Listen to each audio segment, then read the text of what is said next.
Good morning, everybody, and welcome to Queen's Court Conversation. I'm so excited to be. I'm back here in Dallas. I'm so excited, and I have some beautiful queens today, and I just want to thank all of them for showing up today because they didn't have to. And so I'm going to start with this beautiful queen right here. What's your name? Kyshira. Kyshira, hi. So happy that you're here today. And what do you do? I am an international board certified business and life coach. I primarily work with women-owned businesses on their marketing, branding, and scale strategies. Oh, thank you so much. So how do you help them? What do you do? Because, walk me through this because this is new for me. Yeah, absolutely. So basically, a woman will come to me who either already has a business but she's struggling with sales, or she has an idea and needs to turn it into a business. So we'll work through the entire phase of business launching and development. So idea formation, mission, vision, values, building out an offer suite, pricing it, and then leveraging social media to attract new customers and clients. That's awesome. That's beautiful. Thank you so much. We're going to get back into that. And next we have... Hello, I'm Terrica. Hi, Terrica. I'm a game show hostess. Oh, exciting. Thank you for coming. This is going to be fun. I'm so happy to be here. Yes, I will host your game event. I am like the Vanna Black, Steve Harvey. Okay. I create my own games by hand. Oh. I do my own surveys, everything. So it's like a whole setup. You get name tags. You have to put your hand behind your back. Like, it's a whole thing. That sounds like a lot of fun. It is. It's a whole lot of fun. Okay, we're going to have some fun. Yes. Oh, we got to go to some parties with you. Absolutely. Okay. And next we have beautiful queen here. Hello, my name is Sonnie Garrett. I am a natural hairstylist here in Dallas, Texas, as well as a boutique owner. Oh, thank you. Yes. So, so where are you located? I'm down in Deep Ellum, Okay. close to downtown Dallas. And we can always use a hairstylist. I mean, because Dallas is like a mecca for beautiful women. Yes, so you get women from all over the world that come to your shop, or not all over the world, but I have a client. She comes from Alaska, so. Oh wow! Yeah. So it's I do have people that come from other countries. Not all, we haven't gone worldwide yet. We're on the way. Okay, that's what I'm talking about. She's on the way. Yeah, Guess what? And we're excited about that because we know that hair is big business right now, isn't it? It is. Beauty is it always big has business, been right? big business. Yeah, it always Women has have been. always wanted to be beautiful. Yes. Like hair is one of those things. It is a recession-proof business. It does not. People, even when they broke, they want to get their hair done. That's right. They're gonna find some way to save some money and get their hair done, right? Yep. So what do you think about women now going, like shaving all the hair off? What do you think about that? Oh, well, the big chop. And well, it happens. It's a weird space because some women can do it and they're just like, I'm gonna do it, and they're very confident about it. And when they do it, and it's actually it's a freeing experience. When you cut your hair off, it's very freeing. And then you have other women, they are just absolutely terrified. So it's a weird space. I have women, so I don't know. I'll be like, girl, call me when you're ready. I don't have time. Yes. I'm not gonna convince you. Yeah. But I love it. I mean, be free. I'm all about freedom. Yes. And hair is very much expression. And so however you want to be seen in the world, just do that. This is how I see it. Like, cut your hair off, dye it blonde, blue, purple, red, whatever is going to make you feel good about you, do it. Yeah, absolutely. Because Queen D, she might have black hair tomorrow, and then the next day I'm blonde, because I just love hair because of the versatility of I love different hairstyles. Hair is a woman's halo to me. And like you said, I think I would be kind of nervous about my hair.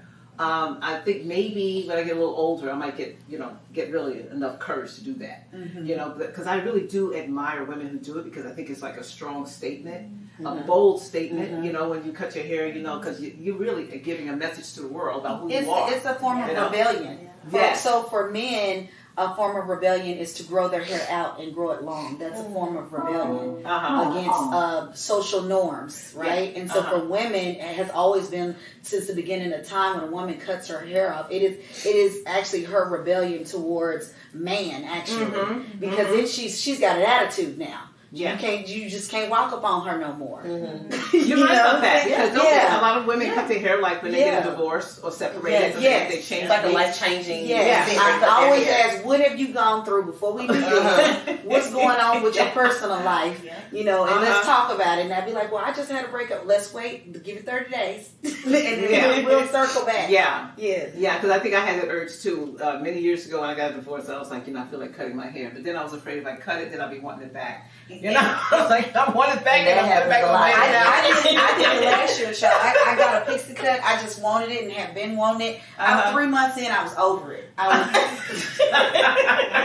And I've been regretting it ever since. So, but I'm growing my hair back out. It's coming along. So speaking about that, what about alopecia? Because a lot of women suffer from alopecia. How do you treat that? You have to go see a dermatologist. I don't care what the stylist told you.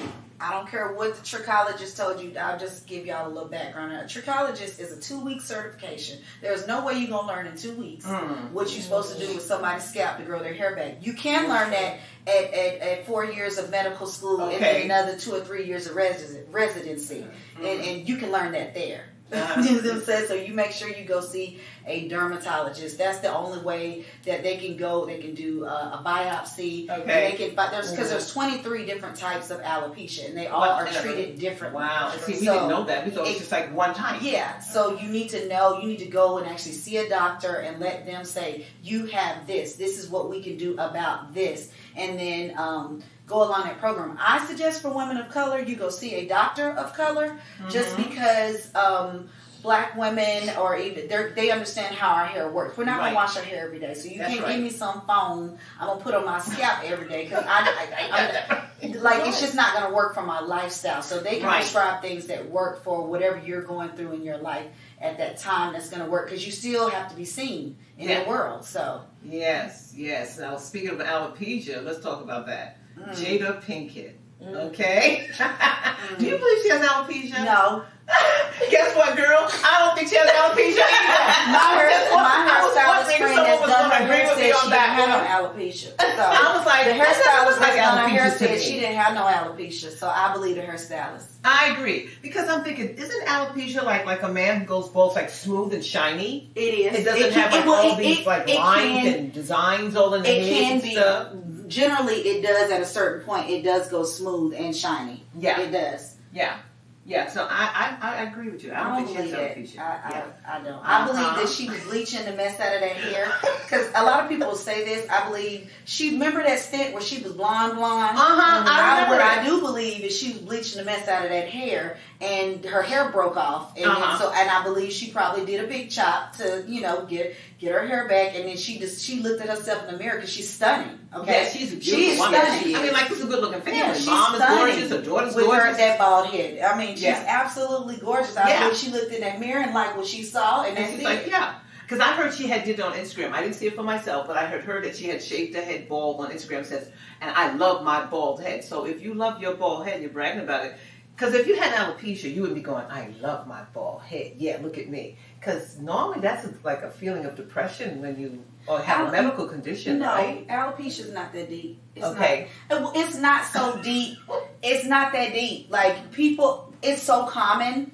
It's like getting a rash. Like, it's that common. Okay. Like, a lot of people have alopecia, and they live with it every day. Okay.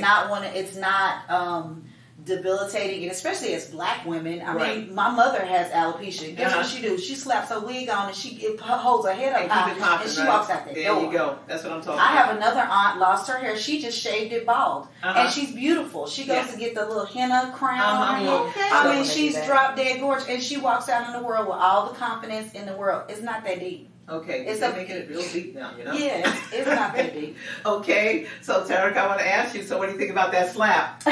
Okay, you got to do he did do that. I mean, like Will Smith's slap Chris Brown because his wife is bald with alopecia. Well, I think the slap was wrong. I think he was absolutely wrong for slapping, because he didn't put his hands on anybody. Mm-hmm. You just can't go hitting people and they didn't actually put their hands on you. Right. Now, if you feel some type of way about what he said, I felt like you should have cued the producers. Hey, I need to talk to Chris a minute. I think it was just another way to do that. But as two black men at the Oscars in a point of where you are in your career, it wasn't a good move.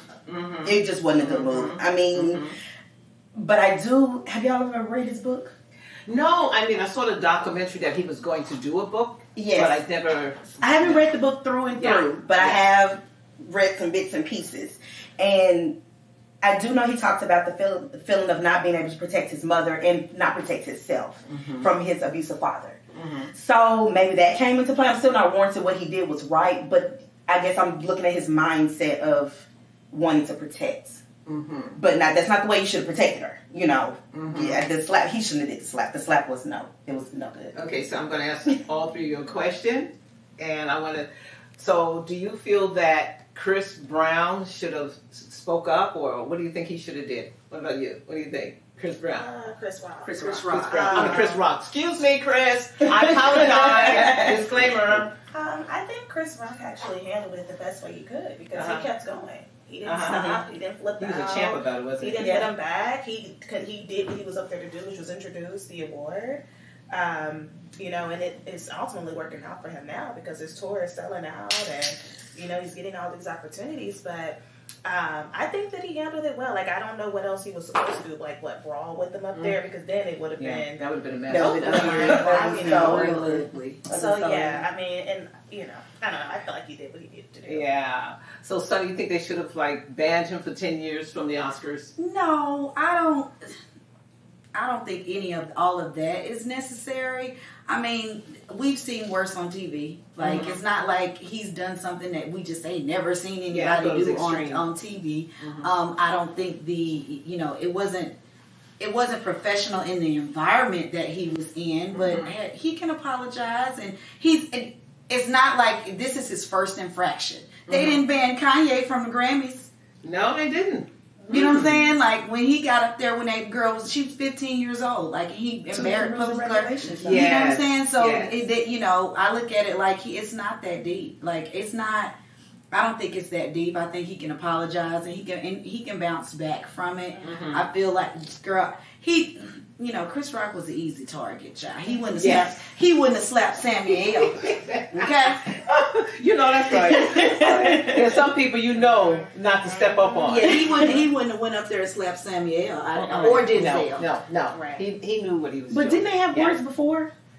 I heard that they had some type of altercation. They've had some words before, so... Yeah, but Chris Rock is the type that he pushes buttons, though. He does. Chris Rock has been pushing buttons his whole career. That's true. So he can get pretty uncomfortable. I've seen him, his type of comedy is a different type of comedy. Yeah, it is. So that's why for some people it's like divided because they may literally feel that Will was wrong, but not like Chris Rock enough to say he deserved it. That's a good point.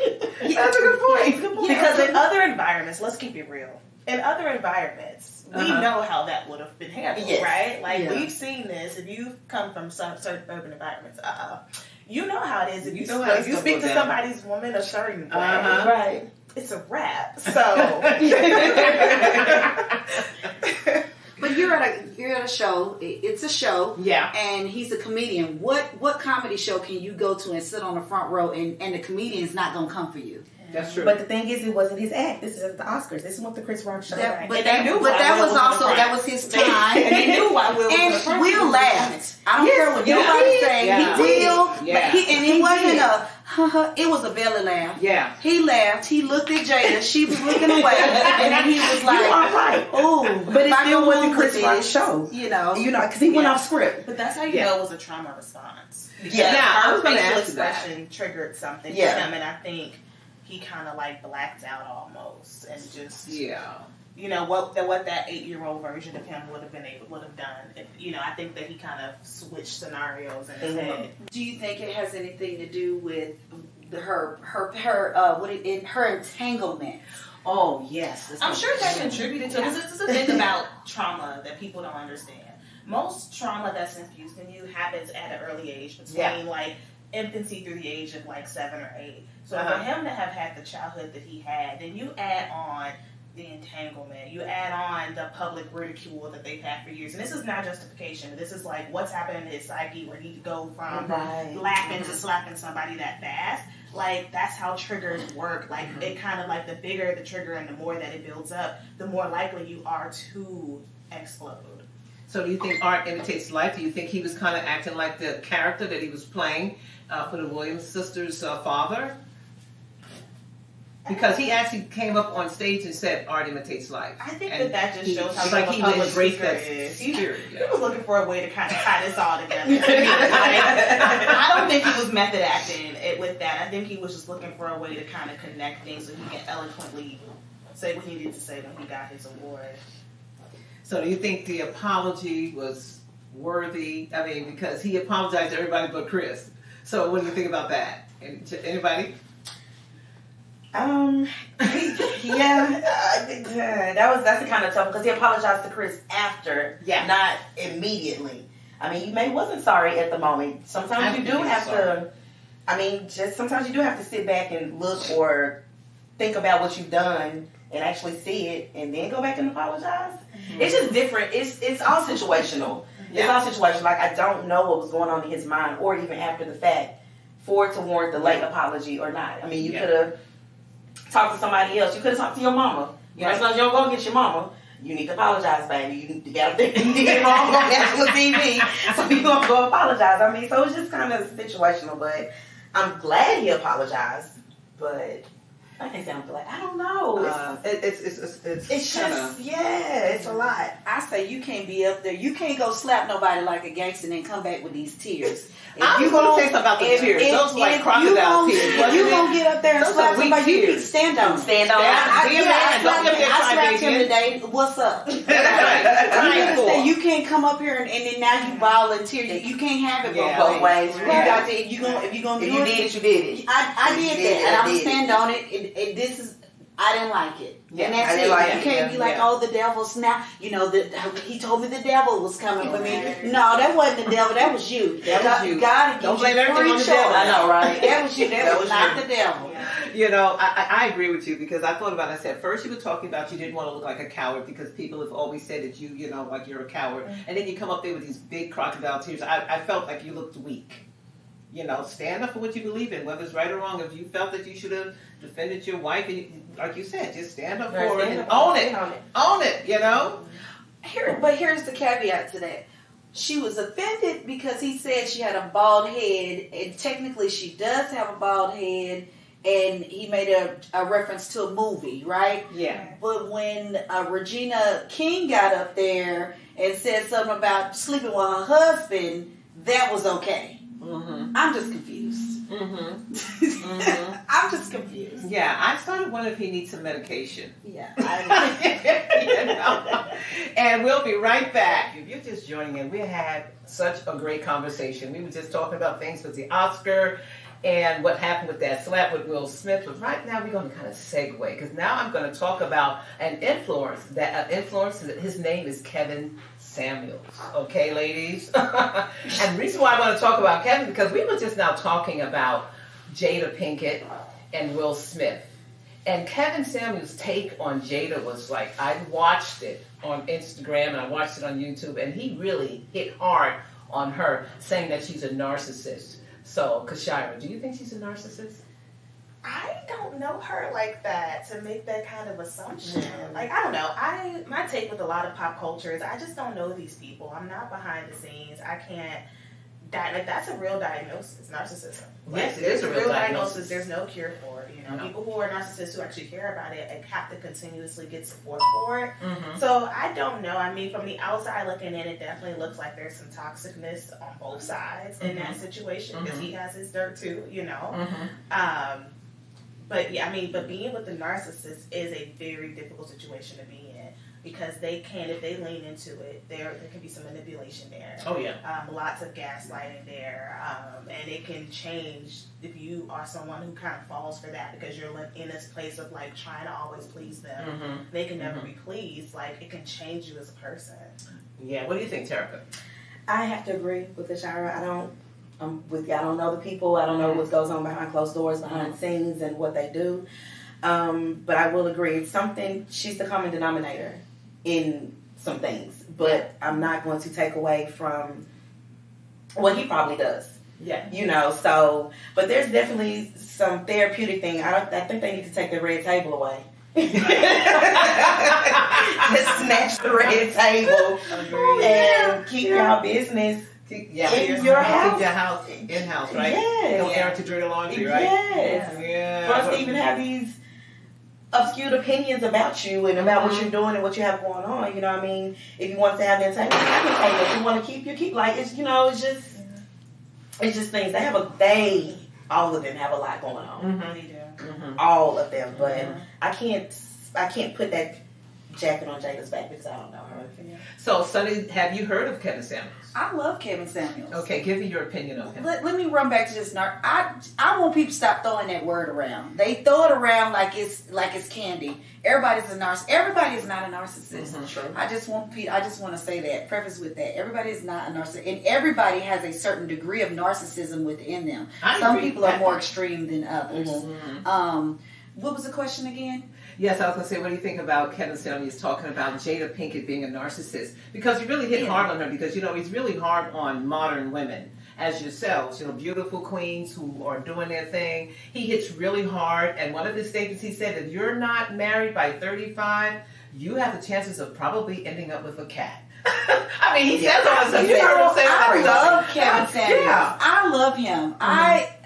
95% of everything Kevin Samuels says is facts, right? It's built in truth. It's that 5% where he go off on a tangent and then I'll just be like, okay, I was with you. I was there. And he go off on this tangent. I'll be like, now you done took it too far now. And I think a lot of people judge Kevin Samuels based on they see these Instagram sound bites and they're actually meant to grab your attention and to pull. Yeah, it's clickbait. And so people, but they never actually go to his YouTube channel and actually listen to him because he be on them men just as hard. I know. He wears them down too. Like you need to have your stuff together. He tells them, and I feel like it's when he go off on that 5% that they stop listening and they miss the jewel. Yes, because there's always a jewel in every YouTube he does. There's a jewel in there that you need to get. Yeah. But the problem is that you hear that, and most people once they hear something they don't like, they stop listening, right? And they stop, and that's the thing they'll gravitate to and grab onto, and then they're done. They're done. I can't stand him, but you didn't really actually listen to what he actually had to say because he's got some jewels in there. I think we're in this world. We're independent women, and I like a lot of period pieces. Like watching Bridgerton and all that other stuff. I love those period pieces. Yes. And I look at how those women, they didn't have the rights and the things that we could do, but they also had the privilege of security, which we don't. And so I feel like we got our independence, but at what cost? We lost some things to get here. We lost some things to get here, and I think that's really what Kevin Samuels is really tapping into. Like, yeah, y'all got this, and that, but you missing this piece. And I feel like there should be a space where we don't have to go back. I don't want to go back. I like doing what I wants to do when I wants to do. I like having my own bank account. I don't want to have to get a man to have my own money. You know what I'm saying? But I feel like there's a space where we as women can come back. And then also the men need to come forward a little bit. It's not just us, right? But and I think that's really what he's talking about when he's talking. But I think people really miss that when they listen to him because he's so left field. Yeah. But that's what draws you in. Yeah. And then also, I think that because men of a certain stature don't even tap into Kevin Samuels because they're not even engaged. They be like, oh, I don't even have an Instagram. Like they be on that. So I feel like they never have men on there of a certain stature to hear their opinions and what they're talking about. A lot of time the men that tap in, they broke, and so then that further leads into I ain't listening to Kevin Samuels. I agree. I think that Kevin Samuels, the generation that he's in, he's from a traditional background. He did work in the church. He did work as a youth counselor. So he's watching what has happened with the growth of black women and men. and what he has seen is that the women are outdoing the men, but at the same time, it's kind of like PhD women ending up with GED men. Okay, and we're talking spiritually and emotionally, and in the growth part. My concern is, do you think that the men, especially the black men, are they becoming too feminized? What do you think, Terrica? Ooh, that's a good question. I do think they kind of are.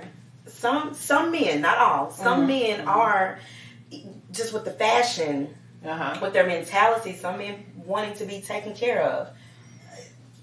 That don't sit well with me. Exactly. But some men. I've not raised my sons. Okay, I don't need to be taken care of. This is true, but some men don't mind. I'm not gonna say they want to be, but they'll sit back and allow a woman to take care of them, or to so certain things. So yes, I do feel like at a certain point roles are being switched in reverse, and some people are accepting of that. Some, not all. Some people are accepting that, but you have you have another percentage that is not. So it's like the that tug of war type of thing between men and women. Yeah. What do you think, Kyshira? Do you think that the men are becoming too feminized? I don't know how to answer this question. I feel like I'm an optimist, sometimes a little delusional, but I feel like there's something for everyone. There's someone for everyone, and there's just so many people, like billions of people in this world. Like, there's enough to go around. However, I've witnessed what Terrica is talking about, though. Like, I've encountered individuals who, like, for example, in the dating scene here, one thing, and you guys can tell me if this is true or not, is that a lot of men here want to be approached. Like, they want you to do the approach. That's Dallas. And I'm like, I'm not extroverted enough for that. So my soulmate's probably going to be the Uber Eats driver, because I'm not walking up to nobody in no bar. Maybe the Amazon Prime guy, or someone that breaks in. I don't know. Like, one of the three, right? Yeah. So I don't know. Like stuff like that is like, okay, well, I wonder, like, is that a trend? Like, where is that coming from? And so I think culturally and geographically it like kind of wavers, but I don't know. Like, I just feel like I work so hard in my life and in my business. I don't want to be the head of the household. Like, I don't want to have to also come home and coach this and manage this. Like, enough is enough. am not here for that. So I know when I'm manifesting and when I'm not, Yes. Trying so, to bring Sonnie, you believe in traditional marriage? I do believe in traditional marriage. I very much want that.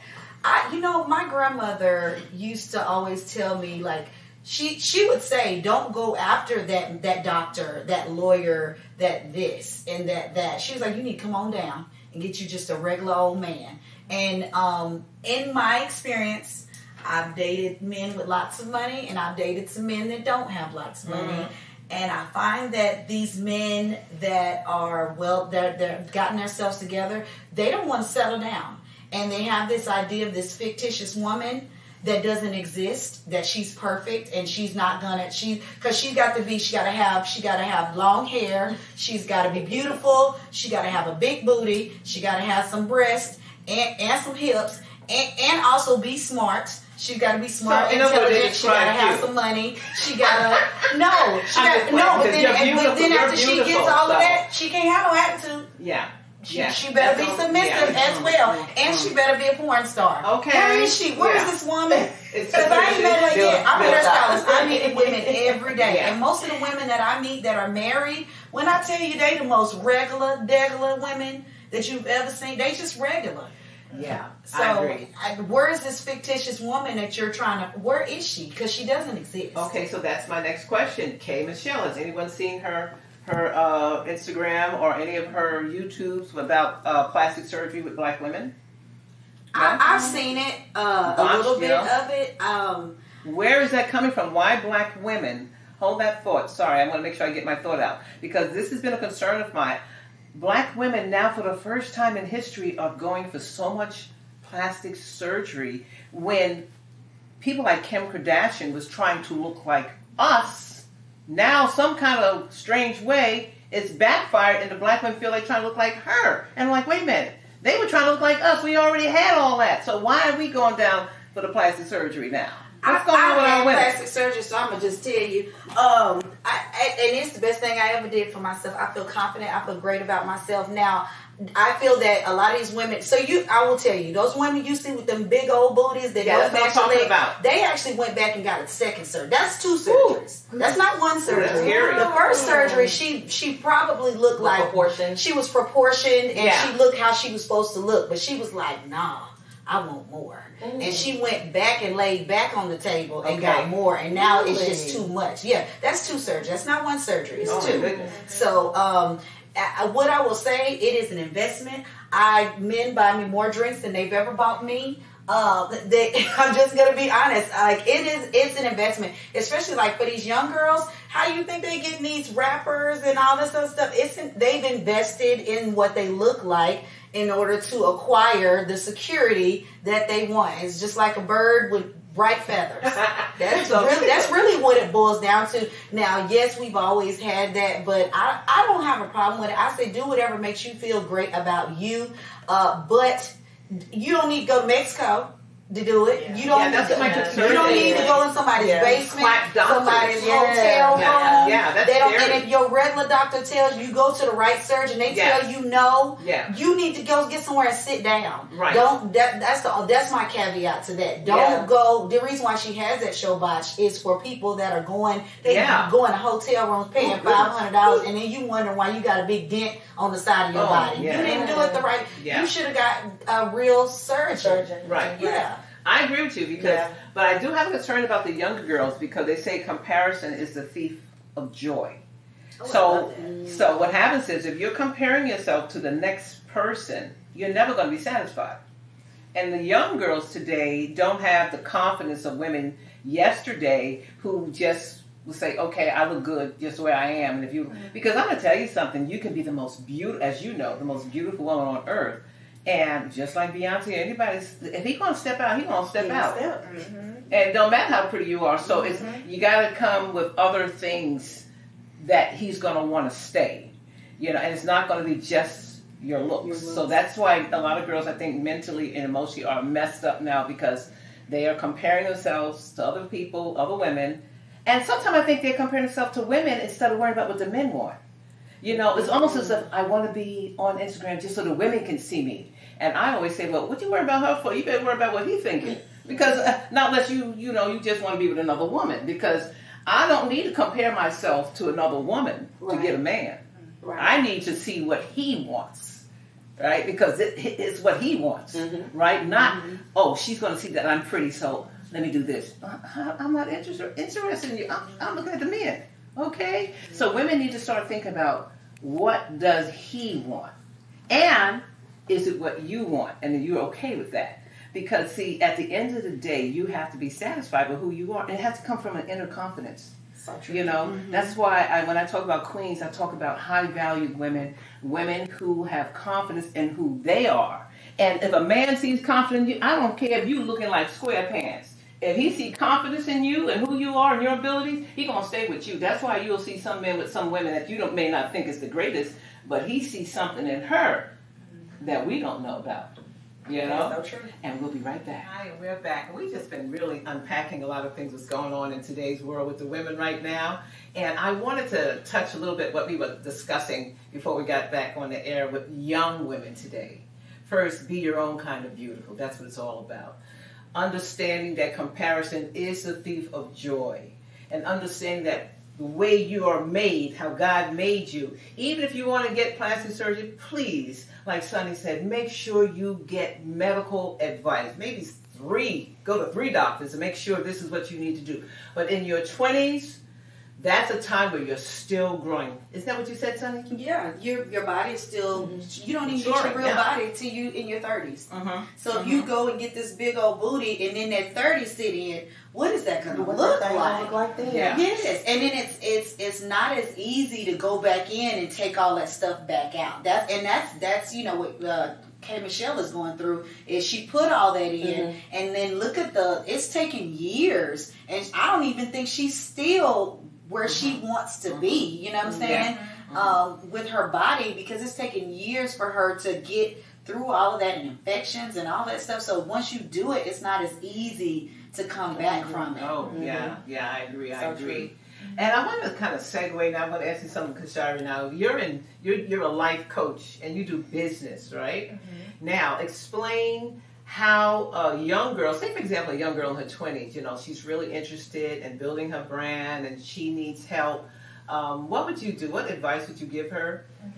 Yeah, I mean, when I was in my 20s, I figured this out through mentorship, honestly. Like, Okay. You know, I'm all about books and research, but sometimes there's nothing like just seeing somebody do it, you know? And I think that's the benefit of coming up in this day and age, because when I was coming up, you know, finding a Sonnie would be difficult, right? Like finding a Terrica wouldn't be like as easy as it is now. You can go on Instagram and find folks, and even if you don't get to meet them, you can study them, you can observe, you can kind of take note, and you can take in all these different influences to see, well, what is it about what she does that I enjoy? Where are my natural gifts and talents, and how can I X, Y, and Z? So it does really boil down to a lot of self-exploration, and then looking for those mentors, looking for those sponsors, or even just, if you, worst case, going and doing the research on this idea, like we were talking about you and getting your hair license and wanting to do hair, and it's like, okay, well, that's our starting point. Let's go find some books. Let's go find some YouTube videos. But again, YouTube was not a thing when I was coming up. It was coming around, but you know, like now you have YouTube and podcasts, and you have all of these conferences, all these workshops, all these events. Like there's just so much more opportunity here when it comes to figuring out what you want to do and then going forward with it and taking action on it. Yeah. So I want to ask you, I'm going to throw out some names to all three of you ladies, and you tell me what you think. Michelle Obama, what do you think? Well, she went to my high school. She went to my alma mater, so I'm very proud of Michelle Obama. Awesome.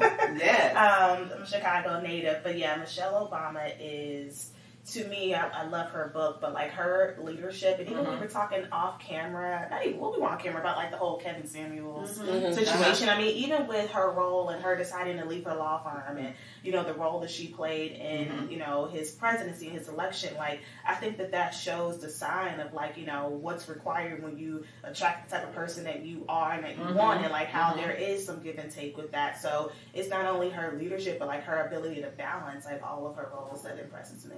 Yes, absolutely. Yes. And so, Terrica, what do you think about Kamala Harris?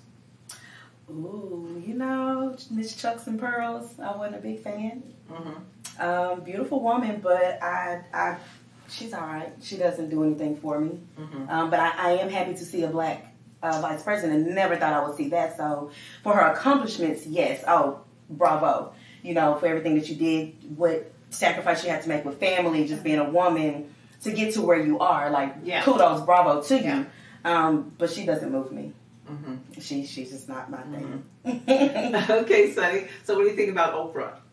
I love Oprah. Oprah's a boss. Like, let's be very clear. She is a boss. And I love her. I love how she's very, when you watch her outside of like just being on the show, she seems very down to earth. She likes to garden and you know, she got more money than her man. We're talking about right. She got more money than her man. One thing about her, like Gail said, she cooks for him. She caters to him. She does all this stuff for him, and she's figured out a way to be that boss, but still be a woman. Still be a woman and be supportive. And she comes off, I don't know her personally, but she just comes off like she's a good friend, you know, a good mentor, a good, like, she loves people. She's an Aquarius too. Aquarius people, they love people. So, you know, she just comes out, she's just a people person. And I like how she's always open for other, especially black women, to bring them up. She's always open, like, and you know, just anybody, like if you're doing something that's positive and she finds out about it, she's very much like, go get her. And, you know, let's see what we can do to help, you know, build her up. And I love that because we need more of that, because, you know, in our community, it's so, we're such crabs in a barrel. Sometimes that we need more people that are up there to bring the other people up, so we can all be there. Absolutely. Ayana, what do you think about Ayana? Anybody? Ayana Van, you know, Oprah's spiritual advisor. Fix my life. Fix my life. What do you think about her? I think she's dope. I love her energy. Gangster. Like her books are great. I've read her books. I haven't watched the show as much, but her books are fantastic. I just love her energy. In the meantime, baby, to get your life together. Get your life. That's I love her. I love her. Get you together quick. Yes. She don't mind. Yeah. You. That's I love her. I love that. I love that, right? So, we had 2 years. Let's talk about it. It's like the elephant in the room. What did you do in lockdown? Kyshira, what did you do in lockdown? Work. What was that first year like for you? What did you think? Picked up, my business tripled in revenue when the pandemic hit that year. So which is amazing and such a blessing. However, that was the worst year of personal burnout and anxiety and stress for me, because I didn't know my own limits at that point in time. Like, my business was doing great, I was full time in it, but I didn't realize, like, what does that really mean for you to have triple the workload, triple the clients, and not triple the help? So for me, I remember like speaking with therapists about this because I didn't understand where all this anxiety was coming from. I hadn't experienced that before, and I'm like, my life is great. Like, what are we talking about here? But she helped me to really dissect and understand it. Like, no, actually, your life has changed drastically. Like, you used to be on a flight every weekend. I used to host a lot of events for different companies, and always like kind of out on the road, and I also had way more control over the client load that I had, and like, that shifted drastically. So for me, the pandemic kind of triggered this season of self-discovery. It was also 2020 is when I turned 30, so it was like a whole lot happening. So that's when I'm like trying to figure out, well, what do I want my business to look like? What do I want my life to look like? What do I actually like? What do I enjoy? What do I want? Which kind of prompted my move to the DFW at some point. It took me a little while to get here, but that prompted my move. So yeah, I stayed pretty busy during the pandemic. What about you, Terrica? Thank you. I'm a phlebotomist, so I was busy. Draw blood, and I was processing the COVIDs, but I lost weight during the pandemic. I lost over 60 pounds. Oh, congratulations. Yes, because when we were in the pandemic and I was finding recipes, I was getting home a little earlier than usual. We finding recipes. I'm baking brownies, cookies, you name it. Me and Jalen, my son, and I, we were in there. We were doing it. And I went up the same flight of stairs that I go up every day, and I swear they added 20 more. I just knew it. Went to work and got on the scale, and I had exceeded my pregnancy weight. Mind you, my son is 17. Oh, wow. So the emotion that came with that, because it really, I looked at it and I literally cried. I was like, I cannot be this big, Yeah. And so I just started doing something about it. I started walking every day. I started changing the recipes and doing other things, and I lost 60 pounds. Well, congratulations. Thank you. Yes. Thank you. What about you, Sonnie? Lockdown for you, 2020? Ooh, it was rough for me. I'm a worker. That's who I am. I find a lot of my self-worth within my career. And so it was really rough because that's the first time that there was nothing that I could do to work. Like, there was nothing that I could do. Like, I was like, what you mean I can't go to work? Like, and I'm not a kitchen stylist, and you not come to my house to do nothing. So, and that was very hard for me because that was 2 months of just sitting at home. Luckily, I guess it was just discernment.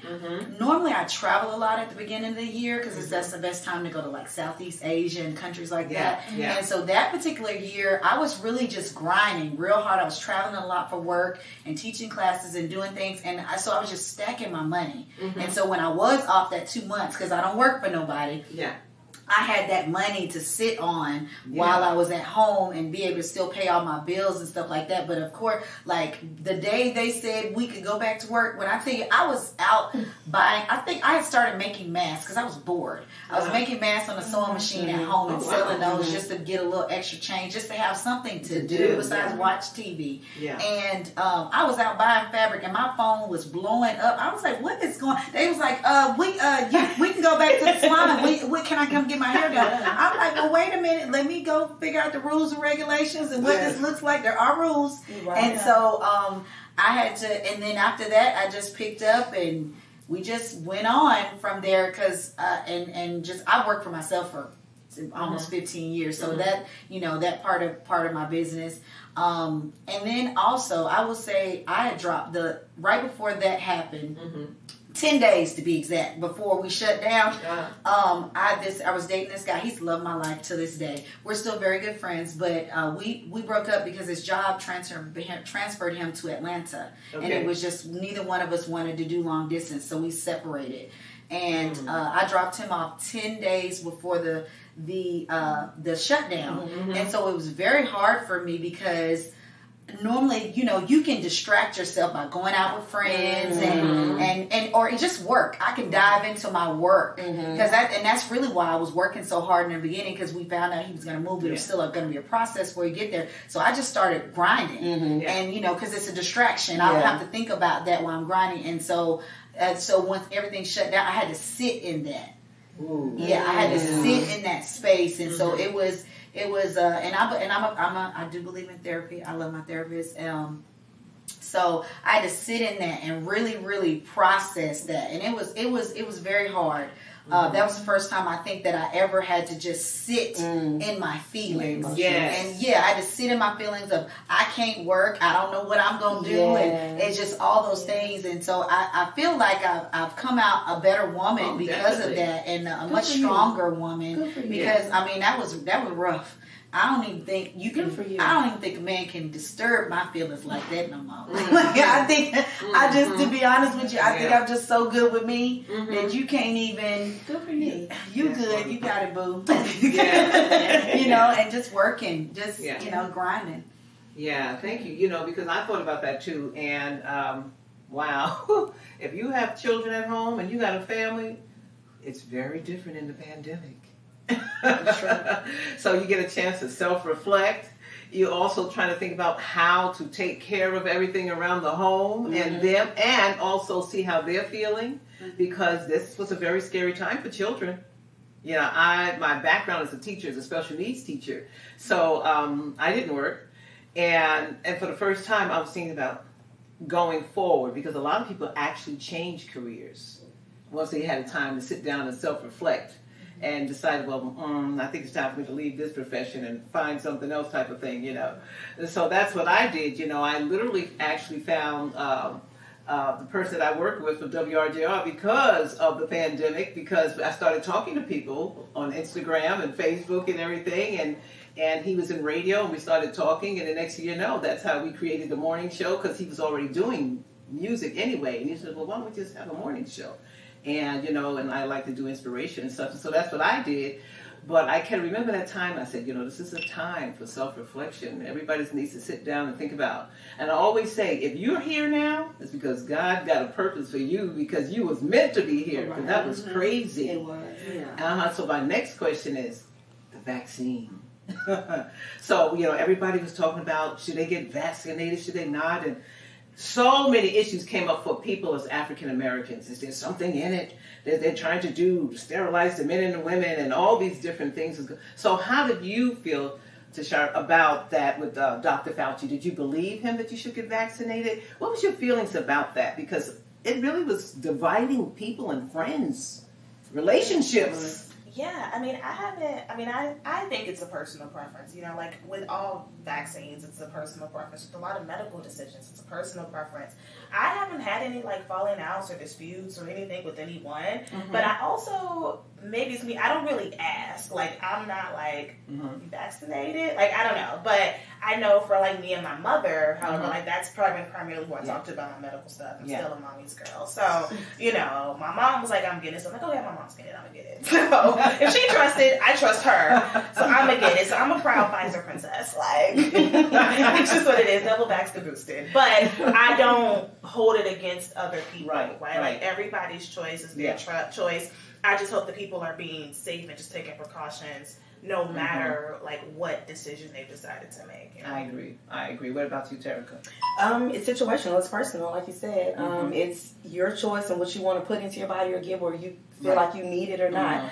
Like I said, I'm not, even by me being in the healthcare field, I'm still not going, are you vaccinated or you need to get vaccinated? That is what you think, what you want to do after listening to all the statistics, or even what type of medical conditions you have. Because some doctors are no, with your particular medical condition, I don't advise it. Right. So if you can talk with your doctor about it and how you feel, me personally, like I said, it's whatever you want to do. I'm fine with you, fine not. You were welcome in my house if you're vaccinated or unvaccinated. I'm not checking. I'm not gonna ask. And then I guess too, by being in the medical field, I've had so many patients just sit down and will look you dead in your face. Are you vaccinated? That's my business. I'm not into the business of handing you my my medical card. Are you going into a restaurant asking people, are they HIV positive while cooking your food? Good question. Good. You know, like so that to me, it's boundaries. Yes. It's boundaries, Boundaries, but yes. it's situations, whatever you feel. But I will tell anybody this: vaccinated or not, take care of your immune system. Take care of yourself from the inside out. I don't care what you inject or don't inject. Find out what works for your body, your need of health, and implement that in your diets. Yes. I'm a firm believer of taking care of yourself from the inside out. I agree. I'm going to ask you this question, Sonnie, because I don't know if this has happened to you, because it's happened to me. Okay. Because my friends see me traveling all the time, my friends literally did not want me around them during that time. They were like, you can't come in my house. You travel too much. You know, even though they know I was vaccinated, boosted and everything, they were like, I don't trust you. You can't. A lot of my friends literally said, we've been watching you. You can't. So did you experience anybody treating you that way? No, my friends is outside, honey. They don't. Right. So most of I have some friends that are not vaccinated. I have some friends that are vaccinated. You know, we outside. I'm outside. This shot mean I can go outside. Run that. It was for me. I want to be outside. I'm an outside girl. I like to go out. I like to go to dinner. Yes. If I don't care if I want to go roller skating, I want to go. I want to go outside. Yes. I like to. I'm not that sit in the house and flip channels and type of chick.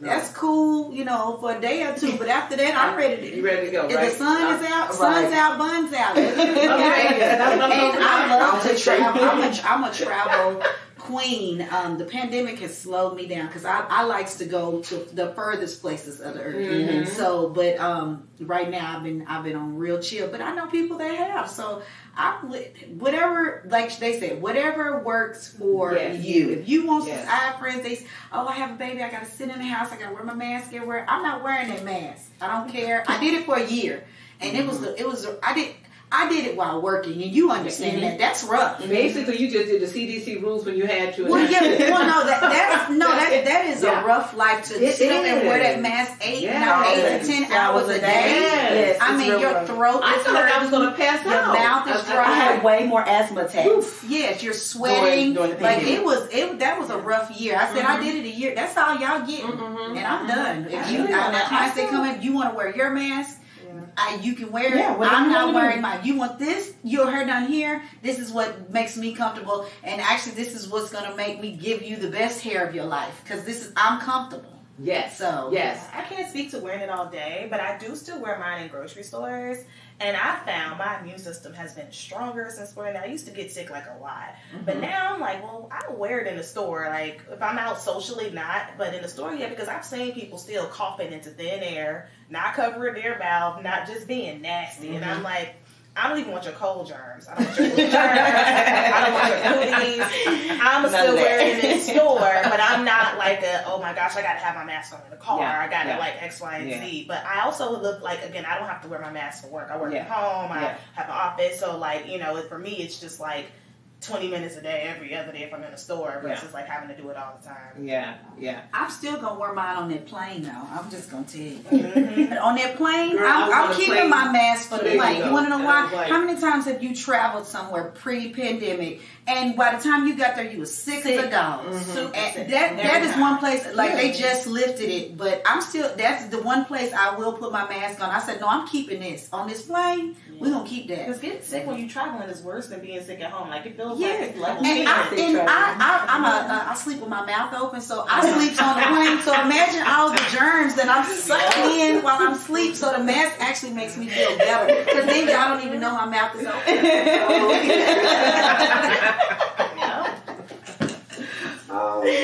I did notice when I was on the plane, no one had a mask on. And I thought to myself, I said, you know what, maybe I was looking for my mask actually, because I tried to have all these fancy pretty ones like to match my outfit, and I couldn't find my mask. I was like, doggone it, just keep your head down like this the whole time, because I forgot my mask. But it's funny, when they lifted it, it was almost as if I needed to keep mine. It's kind of psychological, like, okay, you lifted it, but now I don't know if I can trust everybody. And I'm going to tell you something, I was going to talk about that with dating, because this one guy was like, I don't know if I should be around you. Are you vaccinated? This and that. So my question to you, Sonnie, is before you get ready to do your thing, get your vitamin D on, okay? Do you say, before we smash, are you vaxxed? Never. You know what? That's a hard thing because a lot of black men, they ain't going about that vaccine. They are not. So most of the men I meet are not vaccinated. So that's not even we're not even gonna talk about that. I don't care. That is your life. That is if you end up in the ER, that is on you. So I don't care about that. I might ask you when's the last time you got your blood ran before I ask you about that. When was your last STD check? That's a conversation. Yes. Right. Because I know a lot of people now are having difficulty with this dating thing, and a lot of them are feeling very kind of cautious about dating people that they don't know. We always had, like you said, some caution with it, but now we just added more to it, you know? Mm-hmm. So now we're like, okay, I don't know about you, you know, because a lot of men, you know, I've had men say, you know, I got really sick, I got COVID, you know, and they get better and they're okay and all that stuff. So right now we're in some really strange times, but I do want to say this, Dr. Jadaldi, I'm taking your advice. He told me, he says, listen, daughter, this is not going away. Not so quickly as you think it is. He said, this is going to linger on for years, and it's going to change strains. He said, so what I want you to do, like you said, Terrica, is to make sure that you take lots of vitamins, lots of high calcium, and because calcium helps protect from COVID. A lot of people don't know that. And also he talked about, he said, make sure that you just have a normal life, go out. He said, because he said, just like a baby, if you drop a pacifier on the ground and they pick and put them out, their immune system is learning how to fight. He said, but if you stay indoors and you never go out in contact with people, you are going to get sick. Mm-hmm. So that was the best advice he gave me, because I was out every day. Like you said, I was out every day, and I was just doing what I needed to do to protect myself, you know, because that's all you can do. That's all you can do. That's all you can do. It's going to get you eventually. You know?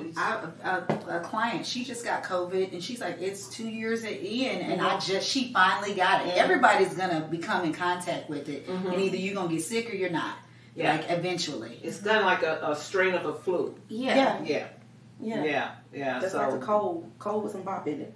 They never did get a cure for the cold, and they never did get a cure for the flu. Right. So I don't think they're going to get a cure for this. It's a virus. It's a virus, and viruses don't get cured. They don't. You just have to learn how to protect yourself with it. You know. So I wanted to ask you now. We had talked about traveling, and so you said you travel a lot. I'm going to ask each one of you, what's on your bucket list? The place that you want to go that you have not been, Sonnie? I still haven't been to Dubai, which is crazy. I don't know a lot about Dubai lately. I was supposed to go last year, but I went and laid on the table, so I wasn't able to go.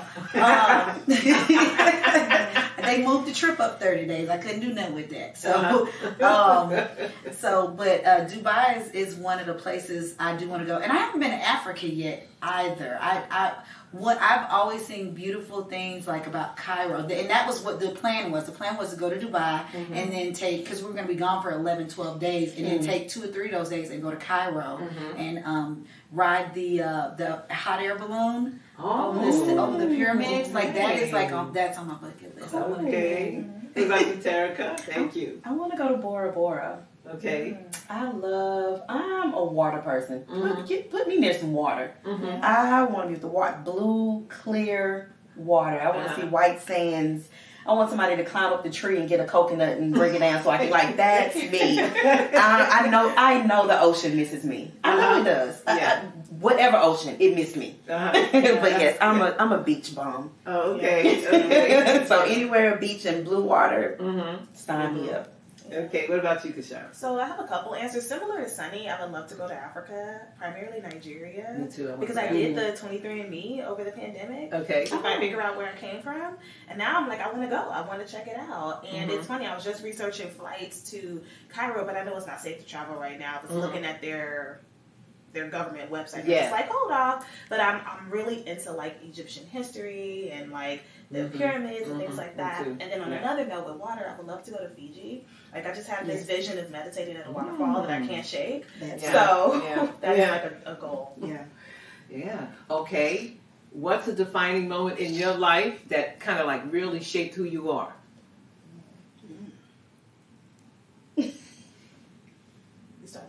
Well, if you don't want to go, I'll ask. Okay, Terrica. Ooh, a Defining moment in your life that you moment. could really like hone in on and say, yeah, this really kind of changed things for me. I would say in my when I moved to Texas by myself, I just up and moved. I packed my truck That's what I call being very brave. and just told my mama, "See you later." Like it was just I went. It was so crazy. I went on an interview. Mm-hmm. I just told my family that I was going out of town, and that's what I did. But I went on the interview, and they called me back and asked me when can I come, and I told them like in like 3 weeks, and I literally packed my truck up, Wow. and I just told my family I will see y'all later. And nobody was like, "Well, where are you going?" So I'm moving to Texas. So it was a defining moment to show that how strong Yes. that I can That's be. very I didn't have a place to stay. Mm-hmm. I just had a job. Mm-hmm. That was it, in a truck, in a vehicle. Mm-hmm. And so that just made me feel like I was more of a grown. Yeah. Because I was in my late 20s. I wasn't even 30 yet. But Yeah. it just gave me a stronger sense of independency and Mm-hmm. just like, oh, you can do it. It was no family, just go. So that was a defining moment for me That to is. show how tough I really, really am. Okay. What about you, Sonnie? Ooh, I'm sitting here thinking while she was talking. I don't think that I have one moment.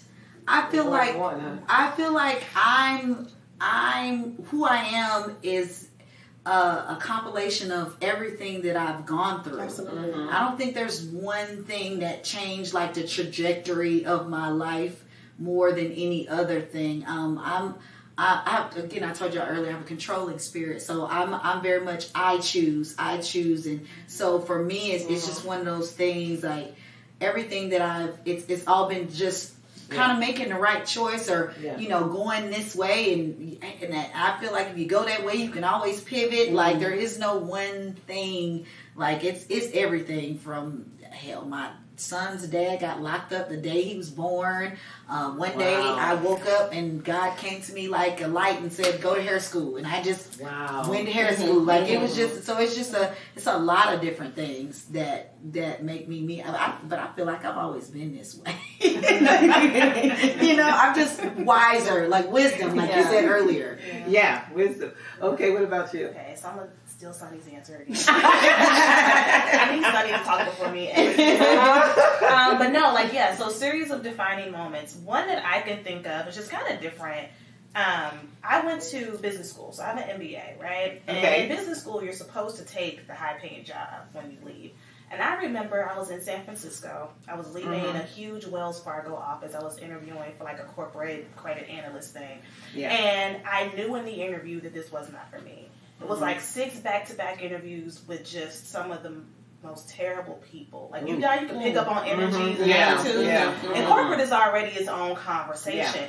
And I'm just like, this is going to be my life. Like, I'm going to be well paid and miserable. And I just, I left feeling so defeated. And like, and part of me, but coming from where you come from, especially if you come from like an urban environment, middle class family, like, a part of it is like, this is a blessing, right? Yeah. Like people would trade places with you in a heartbeat. So you start to feel guilty about not wanting it. So I was standing outside with a couple of the other college kids, and I got a call from the first bank I ever worked for full time. And they were calling to offer me the job I wanted, which was in human resources. Yeah. I'm a people person. And I was like, do I take the job that I know I'm going to love that is way lower paying in Pittsburgh?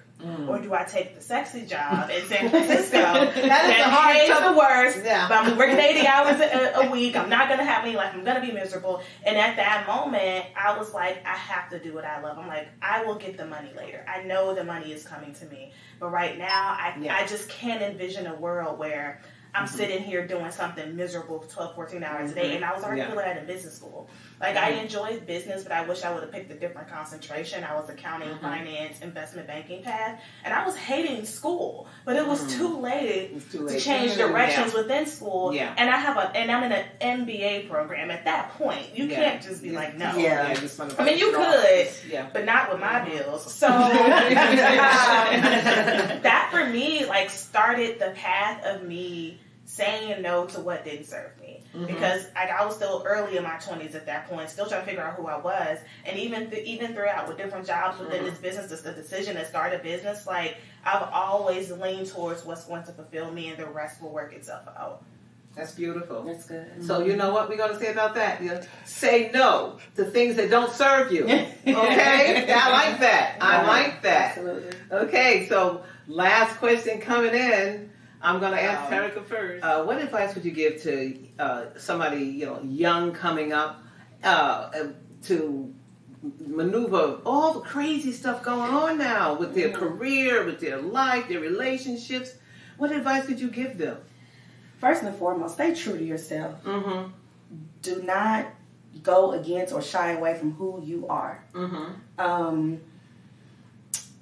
Of course, be mindful of other people, but you have to live with you 24/7. So don't take away from you. Mm-hmm. Nothing. Your self-care, your love, your ambition, like what do you want to do, what direction. And just because somebody's telling you, oh, you should take this path, doesn't mean that is the path for you. And if you do take that path and you get halfway down that path and you see that this not for me, come on back. It's another road. It's another road to it. Like that. What's I always say? It's more than one way to skin a cat. It is more than one way to get to Highway 75. It is more than one way to get somewhere. Yes. So just because you go that path and it does not work, it is okay. Yeah. Your failures and your downfalls make up who you are too, because you can't have those without being a successful boss or on top. Right. All the people we see have, people say, well, you got this overnight fame. Yeah, in your eyes. You don't know they stayed up late 2-3 nights. They missed work or whatever it is, but stay true to yourself and stay consistent. Yes, it's the mother of success. Stay consistent, and I can take that even just from my health loss journey. Yes. It was just like a I don't know, just something just went off. Even though we do this every day or do certain things, but it was like that when I lost weight. It was just like consistency. Yes, it's the key to success. It's the key to success for anything. Yes. Anything like that. So even if that path is not for you, you take that path. But if you don't quit, if you quit, that's how you know you're gonna fail. Yeah. Period. That's right. So keep moving, keep going, keep doing you, and do it with a smile on your face. Yeah. Positive, always seek positivity as well. Yes. Learn how to take constructive criticism, because you're not perfect. Okay. Excuse me. Okay, this is crazy. Oh my God. You're not perfect. You are going to make some mistakes, and that is okay too. I think too in this society, people have the idea of perfection. You have to be perfect. Yeah. There's no such thing as perfection. There's no such thing as perfection. Yes. You can strive all day to get to it, and that's great. That's, I guess, it's what you should do as well. Yeah. Always keep learning. That's right. Always keep learning. You're never too old to learn anything. Too old. I always say that the world is your classroom. Yes. You're never gonna stop learning. If you hear you got stuff to do, I don't care what age you are, you got stuff to do. I always say that. And no means next. Somebody tell you no means next. That's don't even think about it as final. It means next. But anyway, I wanted to ask you, Sonnie, your parents, can you remember anything that to this day stays relevant in your mind, advice or something that they said to you?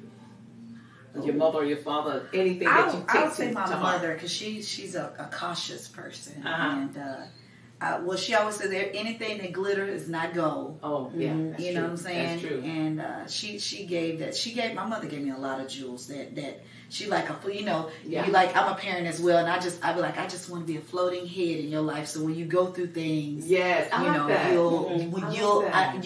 be sitting on your shoulder and I'll be like, this, remember we talked about this, and you'll know what to do. So one thing that she always said, everything that glitters is not gold. So it's you can just look at things through a lens where you can see it, and you don't get caught up in the glamour of what's going on in the situation, and you end up in a situation where you're looking like, oh no, well this ain't what I thought it was. When I got she told me, you need to look at him for a little while. I like that. Yeah, you need to look at him for a little while, and you make your decision. Parents got that wisdom behind them. They got that old wisdom. That stuff so. Stuff like that. Yeah. So that I would say that more than anything is just being able to look at things and don't move so fast. I'm an Aries, so I'm very impulsive. So I'll see something, I'm like, let's go, and I don't spend the time to think about it, and I most of the time it works out for me, but there are times that it doesn't. And if I would have just taken that extra moment to analyze it and see the whole picture, I could have saved myself most of the time money. Not even just my time, my money. So yes, I agree with that. I remember I think it was my mother who said, the devil never come ugly. So always be aware, you know, and something that's like you said, everything that glitters not gold, the devil never come ugly. So you always got to be cautious of everything that's like got this perfect package, you know, especially with men. And I can tell you quickly, you know, growing up and being with my husband and doing that whole build your life corporate thing. I mean, he became, to this day, he's one of the VPs of Wells Fargo, right? My ex, right? But in that journey, he lost himself as far as how he saw us, you know, and that's what's going on with modern women today, because sometimes men still feel that they are over you. We are a helpmate. We are supposed to be together enhancing each other, right? But somewhere along the line, sometimes they think, well, I'm still over you. I'm the 16, you're the 40. And I think that's what's going on right now with modern women, because we realize, no, it's not like that. We're supposed to enhance each other. We have different roles, but they're both very important. Right. And that's where, and on that note, we're going to have to say goodbye, because we just can talk forever. But this has been so much fun. I really appreciate all three of you coming out today. Thank you so much. You really, you know, you dropped some gems for everybody. And I love what you had to say. It's really special. And I hope that you'll come on again, the Queen's Court Conversation. I want you to tell everybody where they can get in touch with you, your Instagram, or all the information. Mine is just at Kyshira, every social media platform. Okay. You might need to spell Kyshira. It's in the description box for y'all watching, but in case it's not, Kyshira. Okay. What about you, Terrica? I'm Terrica. You can find me on Instagram as the Game Lady. Okay. And I'm Sonnie. You can find me on Instagram at Silked by Sonnie, SILKED. People miss it. I believe you. So that's it. And thank you again. This is Queen Court's Conversation with Queen D. And you can find me on Lorraine and Moi, which means the Queen in me in French. Okay? I really wanted it to be an American, but when I went for my LLC, they said, no, someone else has something close and similar. So I said, well, God, why you give me something that I can't use? And he said, say it in French. That's a true testimony. And I said, okay, Lorraine and Moi. So I Googled it. I said, how do you say it in French? And I Googled it and said, Lorraine and Moi. And I was like, okay, God. You know what you're talking about. You the genius. See, I'm following you. Right, okay. right. Yeah. So anyway, Lorraine Moi is my brand, and it means the queen in me. And every woman is a queen, even if they don't feel like they're a queen. We all come from different backgrounds, and we experience different things, but we're still queens. Okay. And you can find me on YouTube, Lorraine Moi, or the Queen in Me. Like and subscribe. I appreciate it. Keep your comments nice. Thank you. Okay. All right. Bye-bye.